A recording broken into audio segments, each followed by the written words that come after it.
روزہ رکھنے کی نیت کیسے کی جائے؟ کیا وَبِصَوْمِ غَدٍ نَوَيْتُ مِنْ شَهْرِ رمضان یہ الفاظ کسی حدیث سے ثابت ہیں یا نہیں؟ یہاں پہ بنیادی طور پہ آپ دو باتوں کو سمجھ لیں۔ پہلی بات نیت، دوسری بات نیت کے الفاظ کیا ہونے چاہیے۔ پہلی بات نیت، علامہ ابن حجر عسقلانی رحمۃ اللہ علیہ لکھتے ہیں ان محل النیہ القلب، نیت کا جو محل اور مقام ہے وہ دل ہے، یعنی دل کے ارادے کو نیت کہا جاتا ہے۔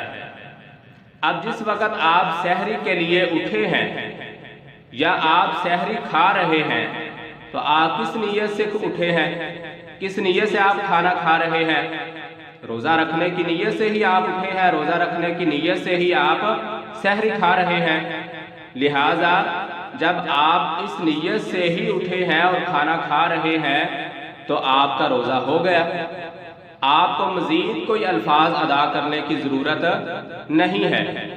ہاں اگر پھر بھی آپ کے دل کو تسلی نہیں ہوتی تو آپ زبان سے یہ الفاظ کہہ سکتے ہیں کہ آج میرا روزہ ہے، تو صرف ان الفاظ کے کہنے سے بھی آپ کا روزہ ہو جائے گا۔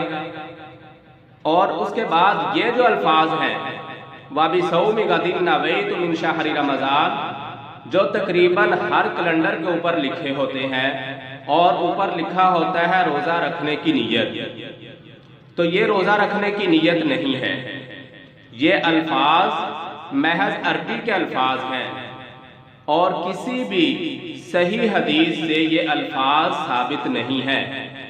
لہٰذا اگر ان کو کوئی لازمی سمجھتا ہے کہ یہی الفاظ ادا کیے جائیں، انہی الفاظ کے ساتھ ہی روزے کی نیت کرنا ضروری ہے، تو یہ درست نہیں ہے۔ یہ محض ایک عربی کے الفاظ ہیں۔ نیت چونکہ دل کے ارادے کا نام ہے، جب آپ نے یہ ارادہ کر لیا، ارادہ کر کے آپ اٹھ گئے تو آپ کا روزہ ہو گیا۔